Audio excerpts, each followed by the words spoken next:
All right, tonight we are diving headfirst into a political thriller that unfolds entirely in the shadows. We're going to unpack how one single shocking announcement could send an entire city's immortal court spiraling into absolute chaos, creating a massive power vacuum in the dead of night. So it all starts with this one line.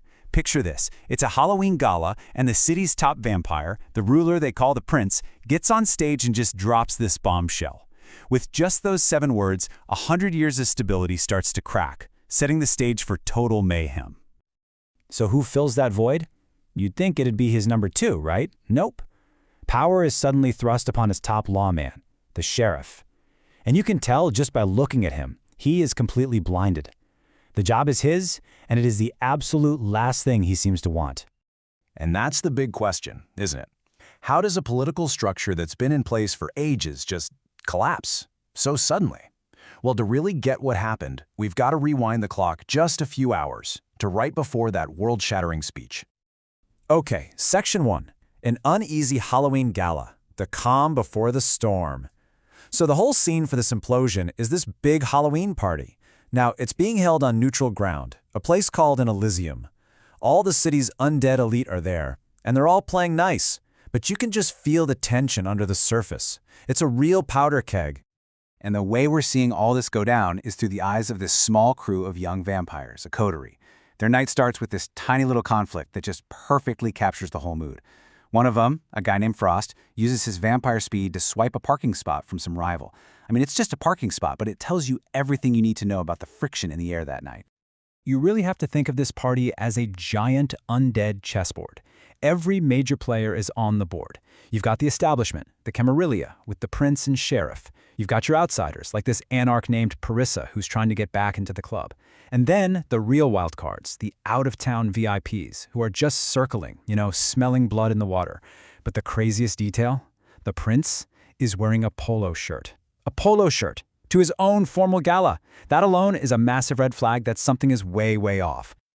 So as our crew is mingling, one of them, Gabriel, he's got these super sharp senses and he starts picking up on the whispers. The rumors are flying. You know that feeling when you walk into a room and you can just tell something's about to go down? That was the entire party. Everyone knew something big was coming. And just when you think it's all about backroom politics, it gets weirder. Eric, another one from the group, literally sees a ghost eavesdropping on a private conversation between the prince and the sheriff. So, okay, this isn't just a political coup anymore. There's something else going on, something supernatural at play. Now you gotta remember the rules of the game here. This is all happening in an Elysium. Think of it like a vampire Switzerland. It's a true zone. No fighting, no using your crazy powers. And that rule is the only reason the whole place hasn't already exploded into a giant brawl. It forces everyone to fight with words and whispers, which honestly is way more intense.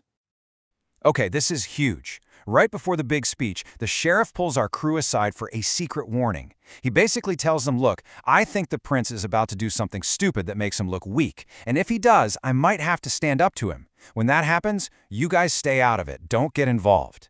I mean, wow. He's already anticipating a direct confrontation with his own boss. He knows it's coming.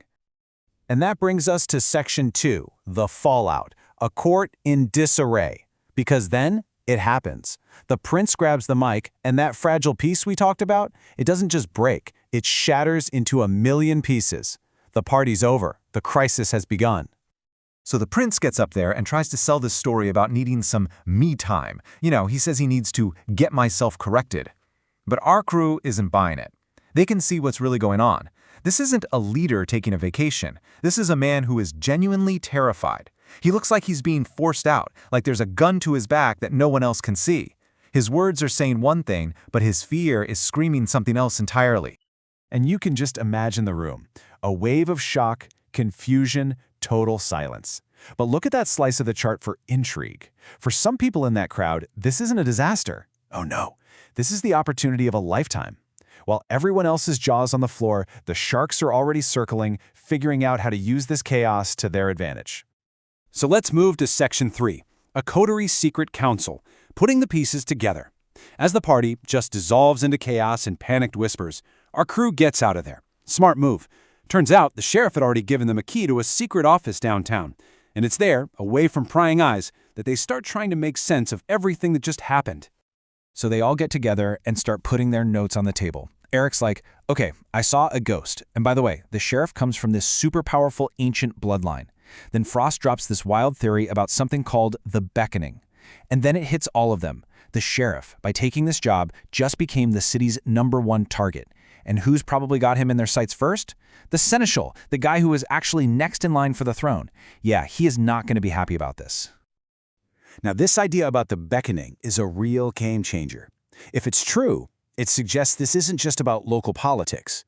The theory is that there's this mysterious, irresistible pull that's dragging ancient vampires from all over the world toward the Middle East. They're just up and abandoning their cities, their power, everything. So maybe the prince isn't just running from a local threat. Maybe he's being pulled by something much, much bigger. And that brings us to our final section, the sheriff's new reign, a dangerous mission. To wrap up this insane night, who shows up at the safe house but the sheriff himself? Except he's not just the sheriff anymore. He's the new prince, the man in charge, which makes him both the most powerful and the most vulnerable person in the city. And he's got a job for them. The sheriff's a smart guy. He knows that if he makes these guys his official bodyguards, he's just painting a giant target on their backs. They'd probably be dead in a week. So he offers them a different role. Well, a far more dangerous one. He doesn't want them to be his soldiers. He wants them to be his spies. Their new job is to stay completely in the shadows. No titles, no public link to him at all. They're just supposed to be his eyes and ears on the street, listening for all the plots being hatched against him, and then using the safe house as a secret drop point for information.